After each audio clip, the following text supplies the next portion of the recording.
Coco, say hi to break the ice. Coco. And it's Kendall. Say hi to Kendall. She will talk. She might talk on when she wants to. She might, but she might swear.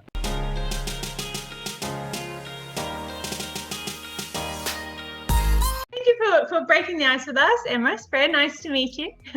Hopping straight in, what is your go-to drink when you go out on the town? My go-to drink when I go out. Well, it depends on what kind of night I'm going out on. But if these days it's just more dinner, so I just normally have red wine. I love red wine. I'm a big fan of red wine. But if I'm going out to a club or like dancing, I'll have tequila soda, normally a margarita. If you see me drinking a margarita, you know I'm going to be wanting to have some fun. So right now, I'm just having a little vodka soda with a dash of lime. Why acting? What is it about the craft that you love? Wow, that's a really hard question to answer, but a good one. I guess since a young age, when I started so young, my father was an actor, and I just loved the playfulness of it and just going into a whole other world. And I think being a very inquisitive child, I just had an imagination. I had imaginary friends, and I think I fell in love with acting before I even knew what acting was. I didn't know what fame and money was, but I loved just transporting myself into another world. I think I find it really interesting to learn about history if you're doing a character that you have to embody something you don't know about. But I also love the collaboration of acting, because you can't be a good actor without another good scene partner or a good director. So I love the whole collaboration process of acting. And I get to use all the crazy voices in my head and be less crazy. All the crazy voices in your head. I love that. Dreamcatcher. I haven't seen it, but just from the trailer, it looks super intense. It looks like there was plenty of action involved in the making of that film. That's what it looks like to me. So can you just tell me a little bit about it, and how did you get involved with it? Yeah, so basically, I mean, growing up, I was always a huge fan of Scream, and I know what you did last summer. I kind of enjoyed those kind of movies, Evil Dead. So when I read the script, my agent sent me an audition. I was like, oh, this is really fun, because it's like a reimagining that genre for an audience now. And it was a really amazing cast, and you just never know as an actor when you walk into a film how you're going to have chemistry. Chemistry is either there or it's not. It's like something you can't really manufacture. And we just so happen to have a lot of chemistry, this cast, and they've become my friends. And I've actually since worked with one of the other actresses. And it was just kind of a real dream come true, just getting to do what you love and be around people you really enjoy being around, because that doesn't always happen. Yeah. And my role was really challenging, and I got to kind of work through some quite traumatic things that I was going through at the time in the role. So that was kind of cool. I got to breathe some truth into the lines that I wouldn't, if I had just been sat home. I'll just be honest, my really good friend was needing to go to rehab, and at the time I was filming it, it was a very similar parallel story with what was going on in the lead character of Dreamcatcher. So I got to kind of really utilize some pain that I was working through myself. So that was quite therapeutic. I would love to know how you prep a role. So you're given a script, you've booked the role, you're given a script. What do you do to the text to bring it to life? Do you have a process?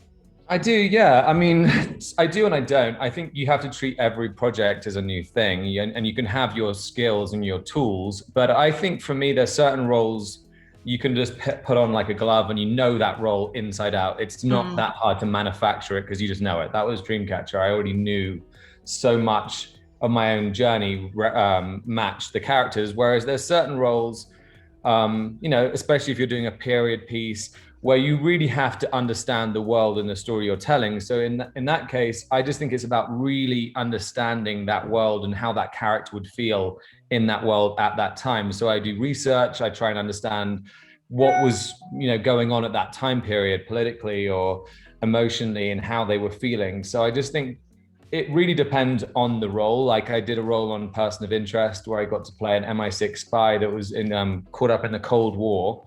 And I really tried to dive into understanding what was going on in the Cold War, which was really interesting because I didn't know that much about it. So it's just a kind of, for me, it's an education in knowing what that character would know. I had to learn all the things that character would feel, so then I can make it real to me.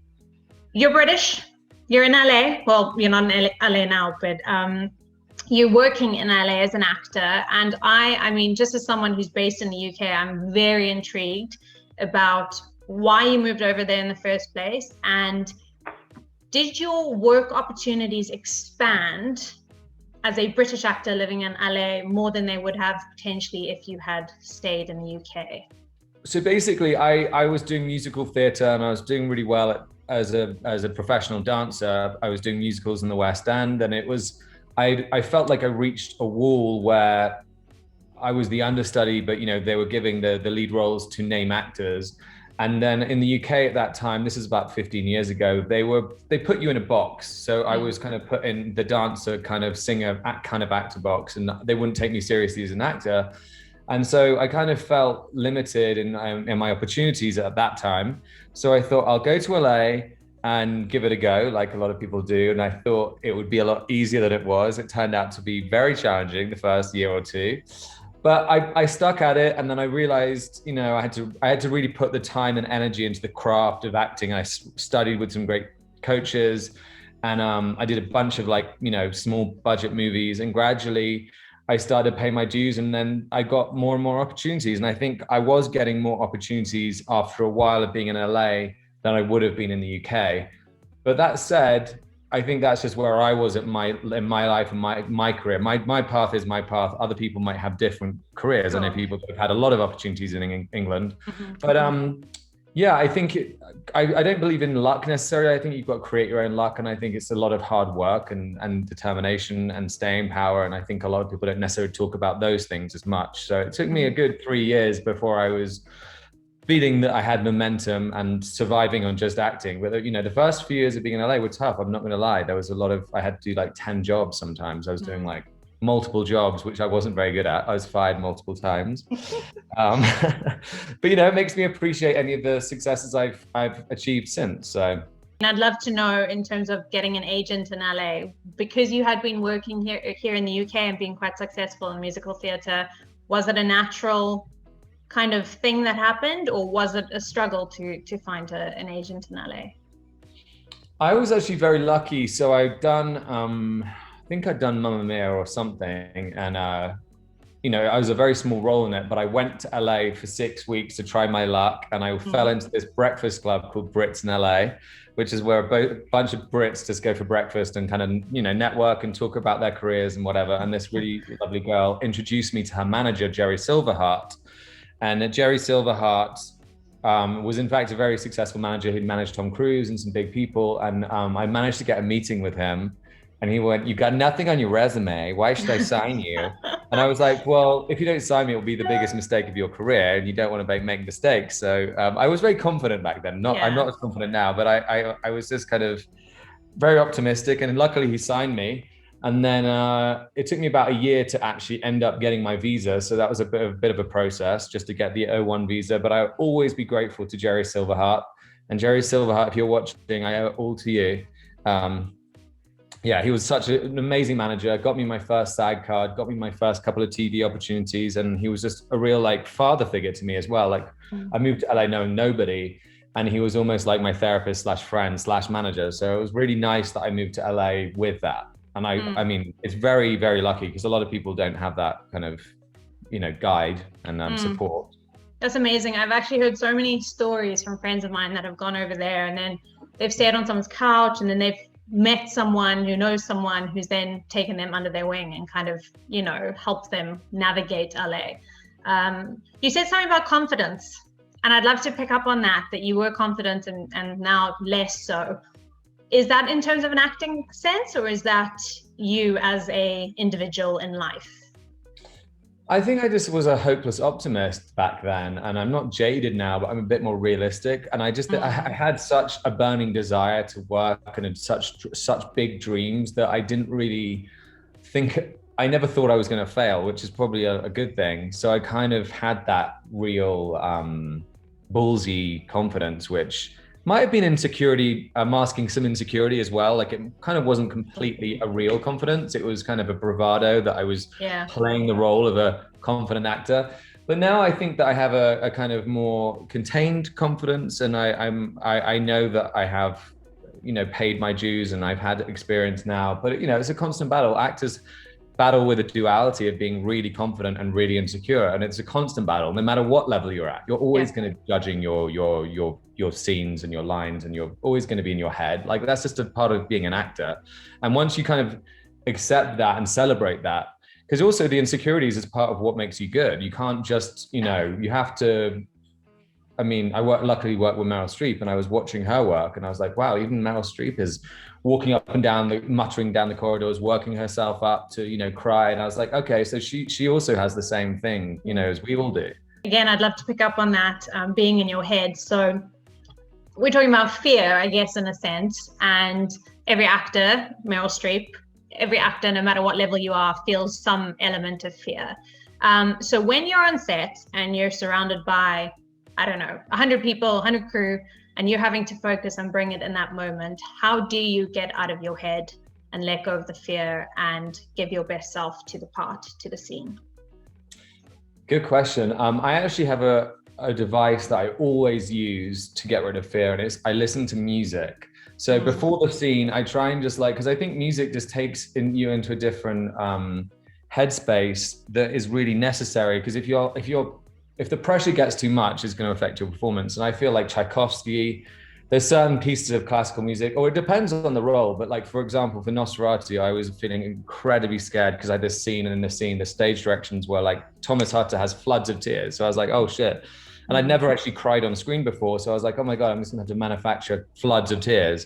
And if you focused all on that, then you're not really focusing on being in the present moment of what that character would be feeling like. So what I did at that time was listen to Tchaikovsky, one of my favorite pieces of music, Swan Lake. And I just really focused on the backstory of what my character was going through. And then I just zoned out everyone. I pretended I wasn't on a film set. And then as soon as we rolled, I took out my earphones and went into the scene, and it was really good because I was so just in a different place, and emotionally I was connected to the beats before. So I'd say music is a really big help. You know, like sometimes working out even, because getting in your body, because getting out of your head is the main thing. Because if you get in your head, you're going to be contrived and you're going to be manufacturing things that aren't organic. And it's really important just to be present in what that character would be feeling. So I'd say music is my little secret. What makes a good scene partner? I would say someone that listens and is willing to jump off the cliff with you and like go for it. Like, I don't like it when a scene partner will control too much of the scene, because that's not really, you can't control life, right? So someone that's willing to just dive off and just see what happens and listen and respond, and someone that's willing to work at it. You know, like I can be completely fine with doing no rehearsal, or I could be fine with doing 2 weeks of rehearsal to get it good. It depends on what the scene requires. So someone that's really present and willing to just go for it and see what happens, and not to worry too much about the end result. A lot of industry professionals, when asking advice these days, they all say, go make your own work. Like, it's important to make your own work, especially now, right, with COVID and everything. And I know that you've done quite a bit of your own work, and you have a production company, and you're quite creative in that sense. So in terms of making your own work, do you think that is an important skill that actors and performers should work towards adding to their sort of toolbox of tricks to further themselves within the industry? Absolutely. Yeah. I mean, my advice often to people is just keep doing it. And because, you know, you need to learn what other departments do, from the production design to the editing to the, you know, the cinematography, because it'll only help you become a better actor. If you know what everyone's doing, the more wisdom you have and knowledge of a film set, the better you'll be on a film set. And I think sometimes actors are very, you know, they're babied. They don't really know what anyone's doing, and they just become a bit kind of like, you know, it's important to understand what everyone's doing. And I think I only got to understand that when I directed my first movie 2 years ago. And I was like, whoa, you know, being an actor is actually a lot easier than a lot of these roles. And some of these actors become princesses, and myself included at times. And then you're like, wow, a lot of people are doing a lot of heavy lifting, and we're not necessarily doing that. We have a lot of other challenges in our careers. But I think just doing it, I learned a lot about acting from the editing process, for example, of my movie. I got to see where people fell short and where they got to shine. So I now can Well, that's so remember those interesting. things. Yeah. So Yeah. I've learned tremendous from producing as well. And I also, actors take it very personally when we don't get the role and stuff. And I think from now, since I've been producing the last 5 years and directing, it's not personal often. I think that's helped me not take things personally as well, because we all think it's so personal, but the reality is it's often nothing about that thing you think in your head.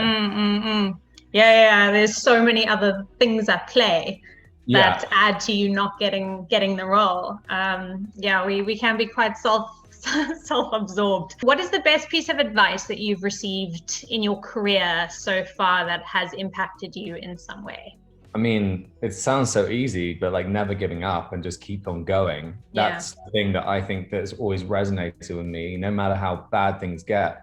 If you just keep on going, even if you fall in your face, you're falling forward.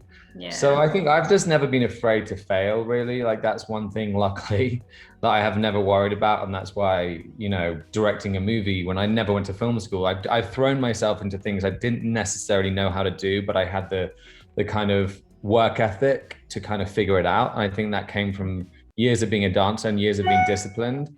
So Yeah. I think a lot of people shy away from hard work. And I think the industry portrays itself sometimes to be very glamorous, but the reality behind what goes on a film set and making movies is far from glamorous.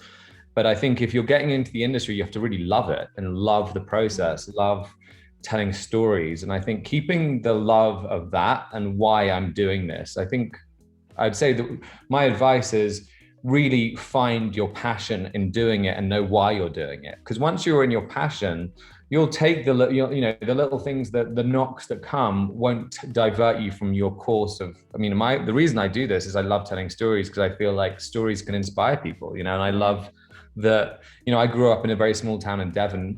I was bullied and I had a lot of like horrible things going on in my childhood. But movies were my escape, and I knew that there'd be a life outside of that small box that I was put in as a kid. So I think that movies and TV really educated me in a way. So I think that that's why we share stories, because we want to help enlighten, educate, inspire others. So if you look at that part of the industry, that's really beautiful. Whereas if you look at like the fame and the money, that's fickle, and that doesn't really make you that happy. When I know that my work has resonated with someone, that's what really makes me happy. Yeah, totally, totally. It's all about That the was a really storytelling. long-winded answer. I'm sorry. No, it's great though. This is exactly. Yeah, know why you're doing it. Know why you're on this journey, I think is a really important thing. What advice do you have for actors who are maybe starting out and want to get their foot in the door? I would say to try and find your tribe and other champions and supporters and dreamers, and start collaborating with people, whether it's short films, workshops. Just try and find people that also have a similar dream and just keep doing it. I've done short films with people who are now very successful directors and who are now considering me for bigger roles. So I think just get your feet wet, whether it's, just getting an iPhone and trying something at your house even, and just learning. You just learn from doing it. But I would say, there's so many ways now to get into the industry. The internet is such an amazing place to put your work out there, and you never know. Like I've done short films that went viral. I never thought that a short film would go viral and then that gets interest, but definitely just doing it, not being afraid to fail. And not being afraid to make mistakes, because you learn from those mistakes. Those mistakes aren't mistakes, they're lessons, and those lessons are beautiful. So I think we all think, oh my god, like if I questioned everything I'd ever done in my career, I would be, I would have given up a long time ago, because I've done a lot of questionable things. But those lessons I've learned, I've now grown from that. I've had growth. So I'd say don't be afraid to fail and just keep doing it. If you could break the ice, meaning have a drink with anyone, past or present, who would it be and why? So my person would be Stanley Kubrick. Cool. As he's my favorite director of all time. I think he's a genius, and I want to know his secret. So I'd love to sit down with him and understand how he got those performances out of all those actors. Because I mean, every film he's done, the performances were just incredible. So I feel like that would be my thing. And also I'd like to learn how just storytelling and his cinematography advice. I think he would be the person I'd love to have a few drinks with. Yeah. And then fanboy over him.